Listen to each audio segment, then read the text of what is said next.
to see her. She's a Mona Lisa. Everyone's lining up to see her.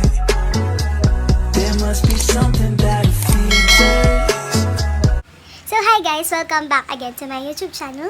And for today's vlog, I'm gonna do my old clothes into new clothes DIY tutorial.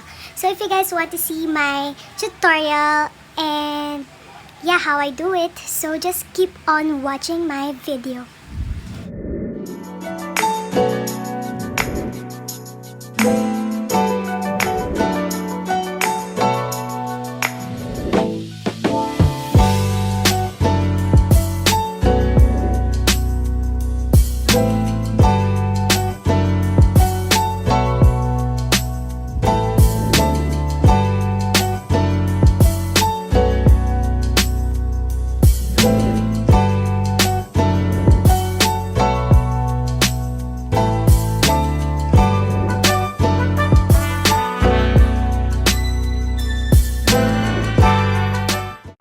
So first thing that I'm going to do is the top.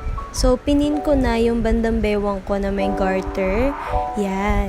Tapos gugupitin natin siya na merong space na 1 inch. Kasi gusto natin na medyo may design. So ito na yung kinalabasan ng ating top. Ayan, yung taas na. And ito yung sa baba niya. Next naman is yung ating pants, yung pinaka-bottom ng ginupit natin. So, tatanggalin lang natin yung tahi ng pagitan nito. Yan, yan. Yan yung sa ating bandang puwit.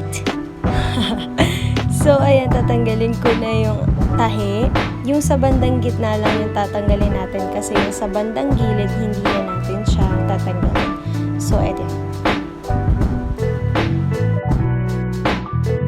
So, ito na yung itsura ng tinanggalan natin na tahi. So, ayan, dalawa siya na malapad. So, hindi ko tinanggal yung gilid. Tulad nga ng sabi ko, yung gitna lang yung tatanggalin natin. So, don't forget to make sukat kung gaano kahaba yung palda. So, ako ginawa ko siyang 18 inches sa haba. And then, ang akin namang waistline or sa aking waist is 14. So, kung iniisip nyo guys na 14 ang waistline ko, well, hindi. Kasi, dalawang tela ang gagawin natin, kaya 14 yung sinukat ko. Well, move on na tayo sa ating next na gagawin. So, ngayon naman, as you can see, gumugupit na tayo. Ginugupit na natin ang ating niline kanina kung gaano kahaba ang ating palda. So, ayan ang itsura kung paano kung ginugupit ang aking palda.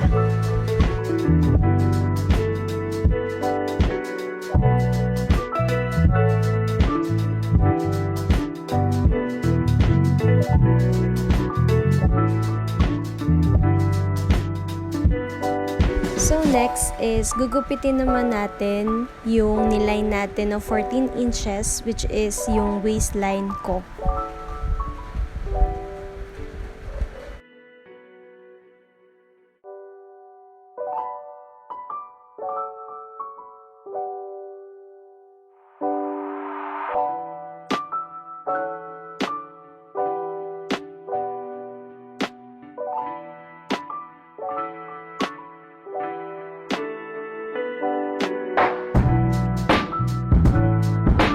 So, ito nga, tulad ng sabi ko, dalawang tela nga yung ating gugupitin. So, ito na yung dalawang tela na nagupit na natin. Next naman natin gagawin is tatahiin natin yung both sides ng dalawang tela.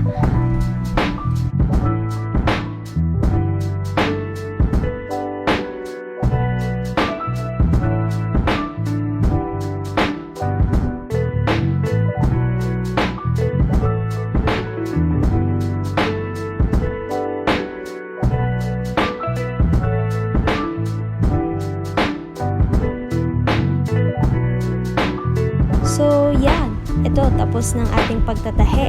Huwag nyo na lang pansinin yung bandang itaas at huwag nyo na rin pansinin yung bandang ibaba. Kasi later on, tutupiin natin siya and then tatahiin ulit natin siya. So, ito naman yung itsura ng tinahi natin. No? Hindi masyadong plakado kasi wala naman tayong sewing machine. So, ayan, nakikita nyo naman na mano-mano lang natin ginawa.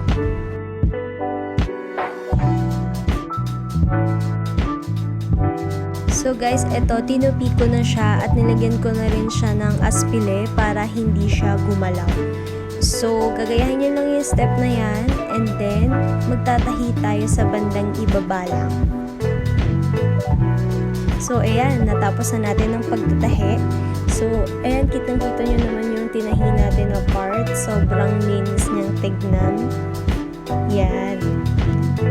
Nakikita nyo naman din sa likod na hindi siya gaanong bakat. Ayan. So, next is ipipin naman natin yung bandang ibaba para mas maayos. Pero bago yon, maglaline muna tayo ng slit. So, for the slit, hinati ko siya hanggang 4 inches. And then sa kabila naman is 14 inches. Kasi sukat na sukat yan guys, hindi tayo basta-basta maggugupit-gupit lang. And then for the haba, ginawa ko naman siyang 3 inches. Ganon din naman sa kabila.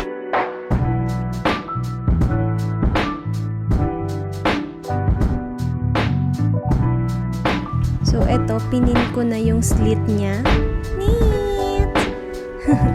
So, ayan, tinahin na natin yung slit niya din. Hindi ko na pinakita guys kasi kaya nyo nang tahin. So, ito, tinahi ko na rin yung bandang ilalim niya and kukontinue ko na lang.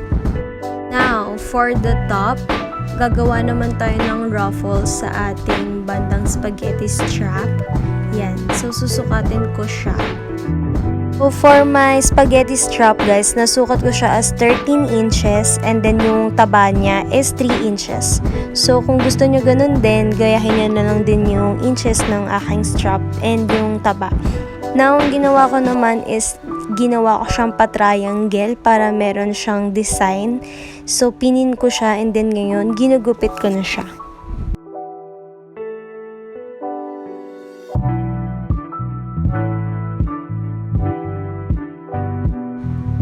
So, ito guys, yung itsura ng pa-triangle. So, ayan yung pinakagitna para may design siya. Ngayon naman gagawin natin is gagawa tayo ng ruffles.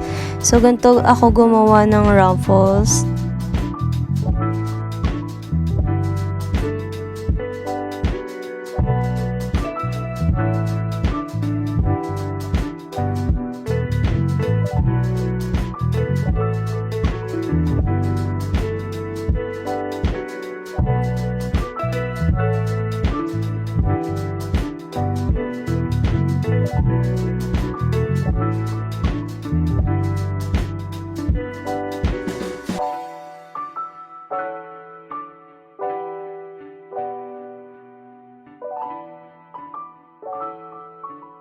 So, ito guys, nalagay ko na siya sa spaghetti strap ko. So, ayan.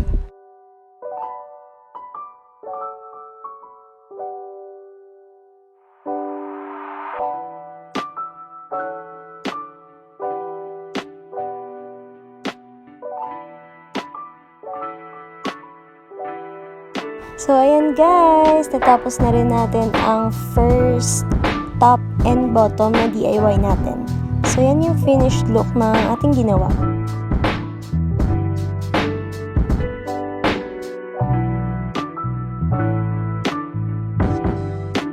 Let's move on to the next. Ang i-DIY naman natin is yung long skirt. So, ito, pinapakita ko kung paano ko gugupitin yung haba ng palda na gusto ko.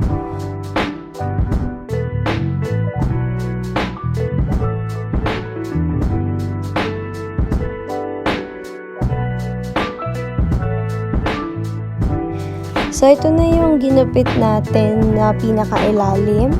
So, next naman natin gagawin is gugupitin naman natin siya for the top. So, itong slit guys, tatahiin natin siya kasi yan ang magiging top. Yung tinupi ko, gugupitin ko yan para dumami and gagawin natin siyang ruffles. Yan ang ruffles and ipinin ko. And ayan, tinahi ko na siya sa aking top.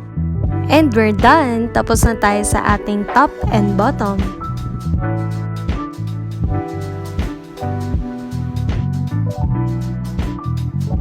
So let's move on. Ito naman gagawin natin is ikakat natin yung aking dress. And then yung gagawin nating part muna is yung aking top.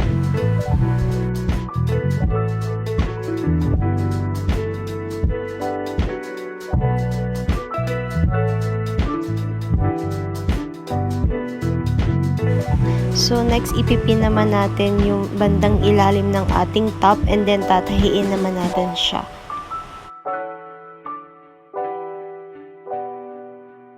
So, ito tapos ng ating pagtatahi. Next naman, itong slit na to pagdudugtungin natin at gagawin natin siyang palda.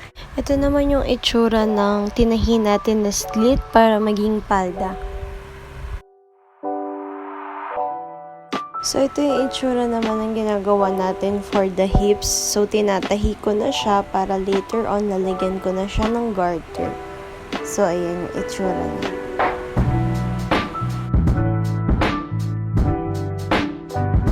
So, dito naman, magmula sa gitna ng aking slit, nagsukat ako ng 4.5.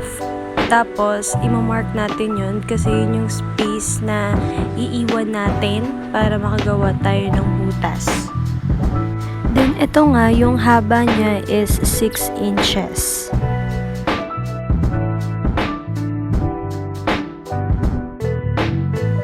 And now, ready na tayong mag-cut para magkaroon na siya ng style.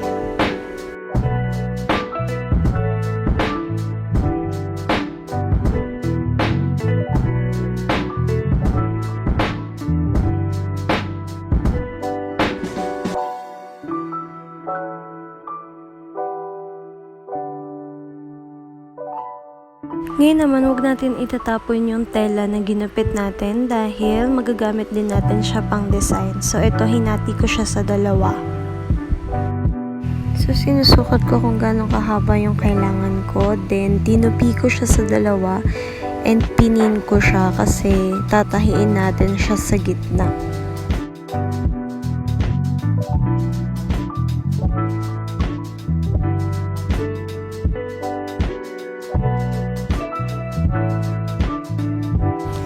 So, ito guys, gugupitin natin kung gaano kahaba yung tatanggalin natin na part.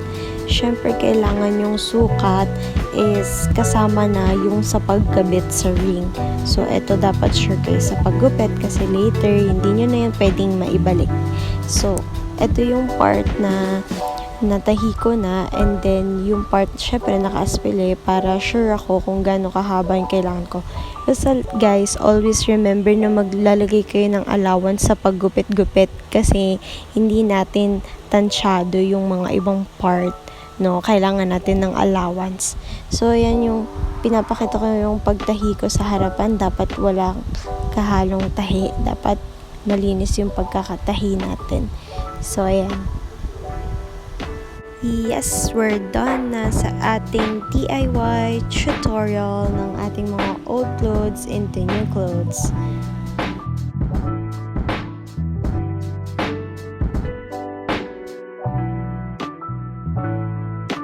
I hope you guys liked my video for today. Sana nakatulong ako sa inyo sa aking DIY tutorial. And sorry kung may mga ibang part na hindi ko na maipakita. Sana itong video ko is maging guide din kung meron kayong balak na mag-DIY ng damit. So kung meron kayong mga questions or tips or kung paano man or kung ano man, huwag kayong mahiyang magtanong sa akin. I-DM nyo lang ako sa Instagram or i-message nyo lang ako sa Facebook. So ilalabas ko naman dyan yung aking account, my social media account, if you want to ask something or anything else. Before I end this video, I just want to say thank you to all my friends, to all my families, and to all my cousins na always na nagsusupport sa akin. Like and mag-subscribe kayo, and para ma-notify kayo sa mga new vids ko, i-click nyo lang yung bell button. So, ayan. Tapos na